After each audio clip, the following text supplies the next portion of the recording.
Donald Trump a donc multiplié ses déclarations expansionnistes ces derniers jours. Alors on en a déjà parlé au mois de décembre dernier avec l'idée d'annexer le canal du Panama, de fusionner avec le Canada. On aura l'occasion, vous inquiétez pas, de reparler de tout ça dans les prochains jours. Mais aujourd'hui, je me suis dit que c'était intéressant de se concentrer sur la question du Groenland, ce territoire autonome danois qui est de plus en plus évoqué par Donald Trump, si bien que le futur président américain qui arrivera au pouvoir le 20 janvier ne ferme pas la porte à une intervention militaire. Alors comment analyser ces déclarations, à quoi faut-il s'attendre et comment Donald Trump compte-t-il s'y prendre? Salut, c'est Hugo, j'espère que vous allez bien. C'est donc le sujet à la une des actualités du jour. Il y a donc eu un nouveau coup de tonnerre en quelque sorte ce mardi lorsque Donald Trump a indiqué lors d'une conférence de presse qui était organisée depuis sa résidence en Floride qu'il n'excluait pas le recours à la force militaire pour prendre le contrôle du Groenland et du canal du Panama. Et ces déclarations concernant le Groenland,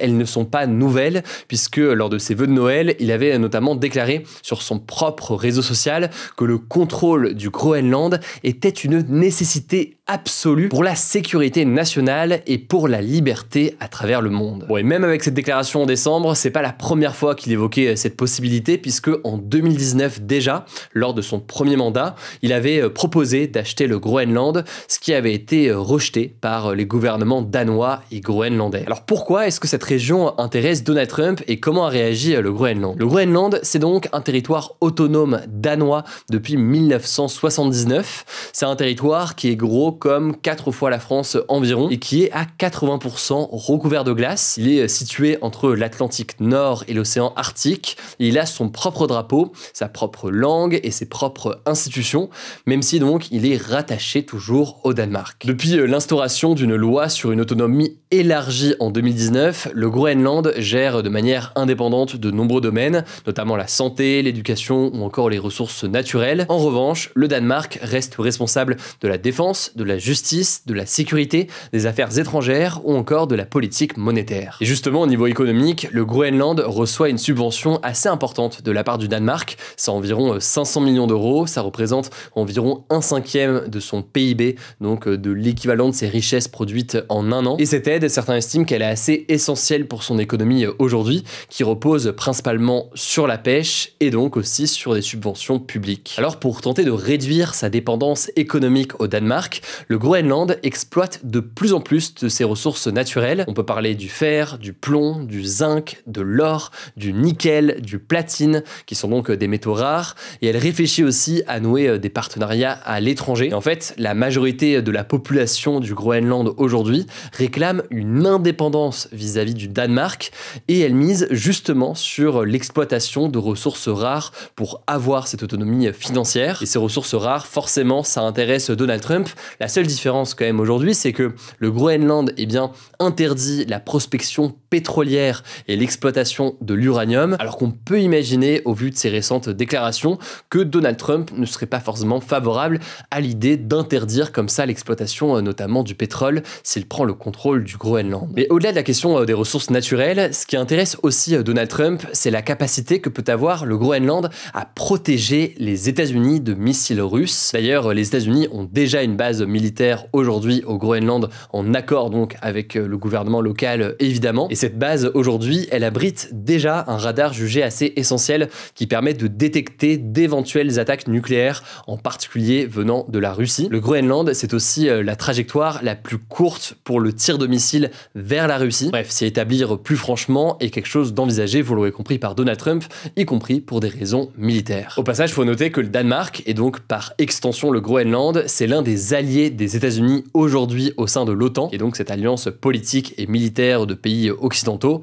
tout de même menée par les États-Unis. Enfin, dernier atout qu'on peut noter pour le Groenland, il faut savoir qu'il y a de nombreuses routes maritimes qui vont se développer en Arctique et devenir de plus en plus importantes avec la fonte des glaces dans les prochaines années. Et donc, les États-Unis, d'un point de vue commercial, estiment que avoir une présence en Groenland pourrait permettre de mieux rivaliser avec ses concurrents comme la Russie et la Chine directement dans cette zone. Bref, pour dire les choses de façon assez cynique, ces grandes puissances anticipent donc les conséquences néfastes du changement climatique pour y exploiter un intérêt commercial. Alors maintenant, comment est-ce que Donald Trump compte s'y prendre et quelles ont été les réactions du Groenland et du Danemark? Eh bien, ce mardi, je le disais, on lui a demandé lors d'une conférence de presse s'il pouvait garantir dire qu'il n'utiliserait pas la force armée pour annexer le canal du Panama ou le Groenland. Et à tout cela, Donald Trump a répondu, je cite, « Je ne peux pas vous l'assurer sur aucun des deux ». Et en parallèle de cette non-exclusion en quelque sorte d'avoir recours à la force armée, il a aussi menacé le Danemark de droits de douane très élevés s'il ne renonçait pas au Groenland. La pression économique a donc déjà été aussi brandie. Par ailleurs, est-ce une coïncidence ou quelque chose de symboliquement plus fort? On peut noter que le fils de Donald Trump Jr., s'est rendu le même jour sur le territoire pour une visite qu'ils ont qualifiée de visite privée. En tout cas, ce qui est sûr, c'est que les réactions, vous l'imaginez, ne se sont pas faites attendre. Le premier ministre du Groenland, Mut Egede, j'ai un petit peu de mal sur la prononciation, mais le premier ministre du Groenland a donc répondu sur Facebook au projet de Donald Trump, écrivant, je cite, « Le Groenland est à nous, nous ne sommes pas à vendre et nous ne le serons jamais ». Fin de citation. Par ailleurs, ce qu'on peut noter, c'est que la première ministre danoise, Mette Frederiksen, a réuni ce jeudi les dirigeants des partis danois représentés au Parlement pour les informer des mesures prises après les propos de Trump. Alors pour l'instant, on ne sait pas de quelles mesures il s'agit. On verra peut-être tout ça dans les prochains jours. Parmi les autres réactions, le gouvernement français a réagi par le biais de sa porte-parole Sophie Primas qui a dénoncé, je cite, une forme d'impérialisme. Autrement dit donc, l'objectif du côté de Trump est bien d'étendre son pouvoir ou son influence sur d'autres territoires, y compris potentiellement par la force. De son côté, le ministre français des Affaires étrangères, Jean-Noël Barrot, a affirmé qu'il n'était pas question que l'Union européenne laisse des pays s'en prendre à ses frontières souveraines. Alors après, attention, pour être précis, le Groenland n'est pas membre de l'Union européenne à proprement parler, mais il entretient de fait des relations importantes avec l'Union européenne, et ce, en tant que pays et territoire d'outre-mer du Danemark, le Danemark qui est donc membre de l'Union européenne. Par ailleurs, lors d'une brève allocution, le chancelier allemand Olaf Scholz a quant à lui rappelé à Trump, sans le nommer, mais tout de même, que, je cite, « le principe de l'inviolabilité des frontières s'applique à tout pays, qu'il soit situé à l'est ou à l'ouest. » Autrement dit donc, dans le contexte actuel, côté russe ou côté américain. En tout cas, certains spécialistes estiment que racheter le Groenland, comme ça a été évoqué par Trump, serait irréalisable, notamment en matière de droit international. Ce qui est sûr, c'est que cette stratégie de communication, elle n'est pas nouvelle pour Trump, qui a l'habitude de menacer pour obtenir des accords. Maintenant, évidemment, il faut être très prudent et humble, entre guillemets, sur ce que l'on sait aujourd'hui. Est-ce simplement des menaces pour obtenir un accord? Pourrait-il employer la force armée dans ce genre de situation? C'est évidemment quelque chose qu'on aura l'occasion d'évoquer à nouveau dans les prochains jours. Et au passage, dernière chose à noter qui est intéressante, le Danemark a fermé la porte à un contrôle par les États-Unis, mais il n'a pas fermé la porte à une indépendance pleine et entière donc du Groenland. Il faut savoir qu'au Groenland, eh bien, le gouvernement envisage d'organiser un référendum pour avoir une forme d'indépendance complète cette fois-ci du Groenland et pas seulement une forme d'autonomie vis-à-vis du Danemark comme c'est le cas aujourd'hui. On verra donc ce qu'il en est. Je vous mets des liens en description pour en savoir plus. Au passage, j'en profite pour vous le dire, ce week-end sur notre chaîne YouTube dédiée au grand format, on sort une longue vidéo, une vidéo d'1 heure pour mieux comprendre l'affaire Sarkozy-Kadhafi. C'est 1 heure d'entretien exclusif que vous allez pouvoir retrouver sur la chaîne. Je vous mets le lien directement en description. N'hésitez pas à vous abonner. Je vous laisse avec Blanche pour les actualités en bref et je reviens juste après. Merci Hugo et bonjour à tous. On commence avec un point sur les incendies qui ravagent la ville de Los Angeles aux États-Unis depuis ce mardi. Ce vendredi, le bilan encore provisoire est monté à au moins 10 morts et plus de 13 000 hectares ont brûlé. Pour vous donner une idée, ça correspond à environ 2 fois la taille de Nantes. Il s'agit des incendies les plus étendus, dévastateurs de l'histoire de la Californie, a déclaré le président américain Joe Biden ce jeudi. Pour lutter contre les flammes, environ 7500 pompiers sont mobilisés et 400 renforts militaires ont été déployés. Le gouvernement fédéral, donc à l'échelle des États-Unis et pas seulement de la Californie, a annoncé qu'il allait prendre en charge intégralement le coût de la réponse aux incendies pendant les 6 prochains mois, notamment en installant des refuges temporaires. Deuxième actu, le nombre de morts dans la bande de Gaza entre le 7 octobre 2023 et le 30 juin 2024 serait supérieur d'environ 40% à celui enregistré par les autorités du territoire palestinien. C'est ce que conclut une étude publiée ce vendredi dans la revue scientifique The Lancet. Concrètement, entre le 7 octobre 2023 et le 30 juin 2024,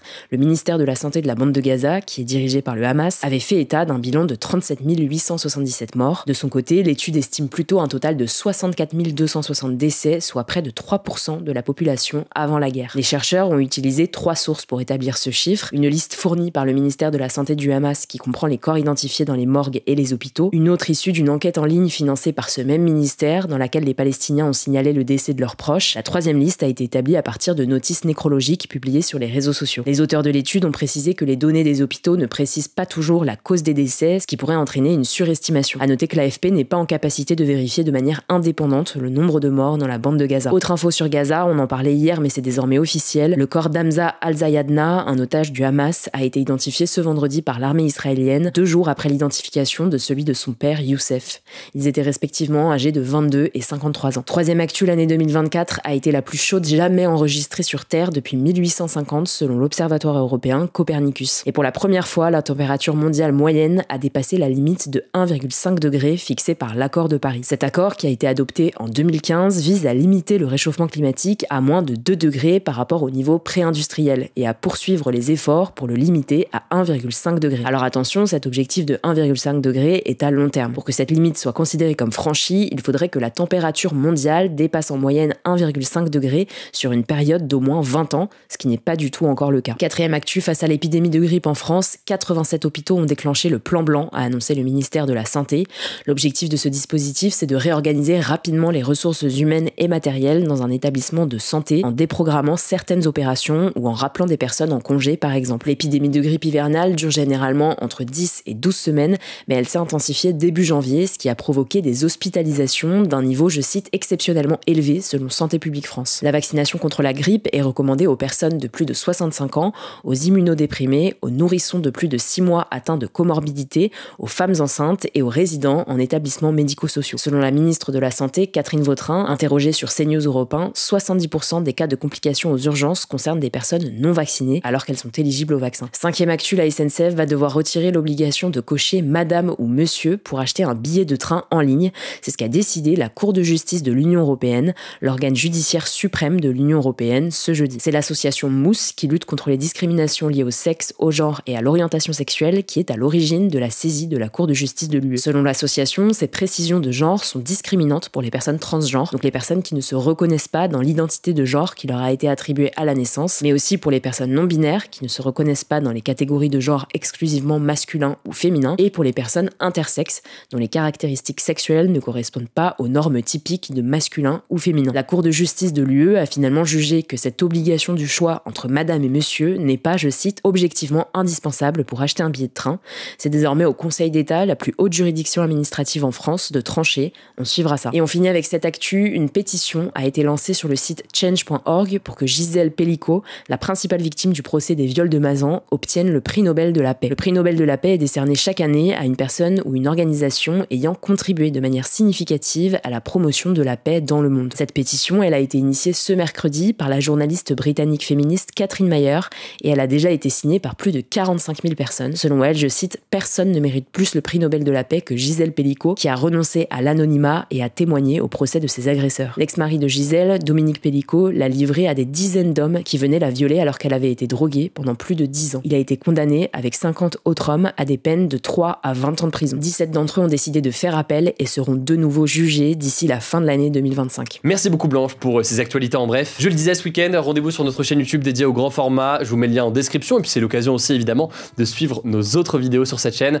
Donc n'hésitez pas, le nom de la chaîne c'est Hugo Décrypte grand format. Merci d'être chaque jour plus nombreux sur cette chaîne. Merci pour votre confiance. Prenez soin de vous, prenez soin de nos proches et puis on se dit à demain pour une nouvelle vidéo.